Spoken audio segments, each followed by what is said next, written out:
Hi, I'm Kevin, And I'm Amanda. and we are serving up All that jam.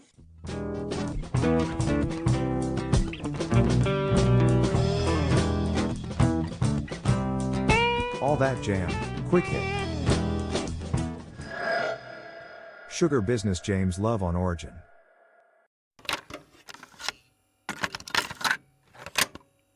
I am with James Love from Sugar Business today. We may have some of the other band members joining us. We may not. But let's jump in. Why don't you give me the origin story for the band, how you got started? And Yeah, sure. Thanks, Kevin. Sugar Business, I've known the two other band members, which are Joe Shrino on drums and John Reese on bass.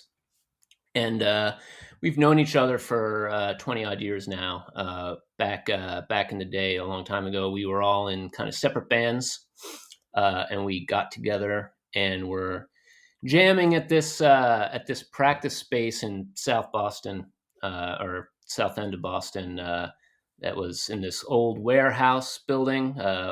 It was actually John knows this story. I wish he was here, but I think in the daytime, this place was a massage parlor or steam room type of thing situation. Turkish band. Turkish bath, yeah, something like that. But at night, it became a rehearsal space. So we recorded a bunch of tunes there, and these were all instrumentals. We wanted to play kind of like Meters songs at the time, and so we pulled together a bunch of songs, and then they just kind of sat in the can for a long time, and we didn't really do anything with them. And then smash cut to I'd say 5 years ago or so, we kind of resurfaced those recordings and started listening to them again and started to kind of get back into it with just the three of us. And then, but it wasn't, nothing was serious at the time. We were just kind of talking. And then COVID hit, and Joe sent John and I a song that he had written called Keep It Light. And it was really about the whole COVID situation and how, especially at the beginning of COVID, everything was doom and gloom and the world was ending and everyone was dying and it was horrible. And it got to the point where you couldn't watch TV anymore, like, because it was just so bad. So that's kind of what that song was about. Keep it light. I don't want to hear it. Let's just hang out and have fun. So we were like, this is awesome. We separately recorded our parts for that, but it was very crudely done. And it came out okay. But I started talking I said, well, we should really maybe find a studio to record this. And that's kind of how we got hooked up with Alan Evans. I was kind of looking around in the Massachusetts area for the different studios, that we could put this track down. And Iron Wax Studio came up in my search results, and I took a look, and I was like, oh, this place looks pretty cool, and it's run by Alan Evans runs the studio. I'm like, wait a second. I had, I loved Alan Evans. He was great in Soul Eye, but especially for me personally, I like his work with the Alan Evans Trio, which really kind of, that sound is very different from Soul Eye, and it really spoke to me personally. So when I saw that, I was like, I gotta try this out. So I gave Alan a call. We talked a little bit. I sent my music over. He said, he gave some feedback and about different things, and we kind of just started getting rolling. And it started with that one song. Joe, John, and I then kind of hit the woodshed and wrote another group of songs. And we went into the studio with Al at Iron Wax and put those down. And when we would always envisioned, we're a trio at the core, the three of us, but we always envisioned a keyboard player being with us. So when I was talking to Alan about, our session, I said, we'd really love a keyboard player. And we both basically said at the same time. I was like, I was thinking about, and he said, I'm thinking Kris Yunker. We both basically said the same thing at the same time. So it was meant to be. And so he contacted Kris. We got talking, and he was like, yeah, man, love it. And he jumped on our session with us, and we recorded a bunch of tunes there.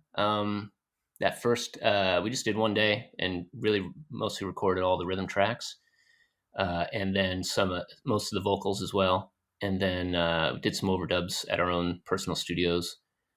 And then I think we did 6 songs that day. And then we went back again in the studio again, and we put 4 more down, along with some more overdubs and this and that. And this was released?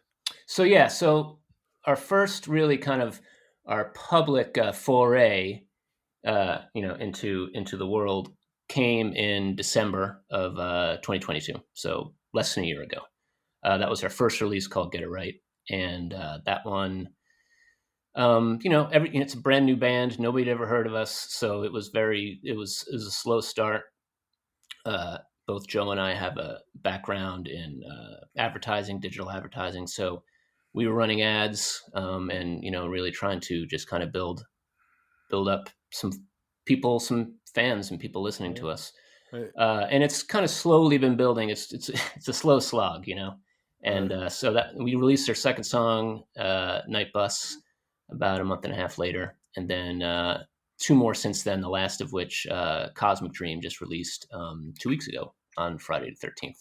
Right. And these are singles, right? Now, are the singles going to be part of, or is it a whole album, or are you just going to go into the thing of releasing singles every month or so? It's going to be both. So we're really kind of releasing singles to the build up to the album. We're probably not going to release, every single song on the album as singles, but maybe close to it. And then we do have some ideas for some additional stuff that will be on the album that, that's not really right for a single. We have kind of this space aesthetic of sorts, and we like our sound effects and things like that. So there'll be some cool things on the album that would never work in a single. So we're looking forward to that. Do you know Jim Cotta? Jim Cotta? I don't think so. They do like it's a trio, and what they did over their last album, Bonfires, is 10 months, 1 single a month.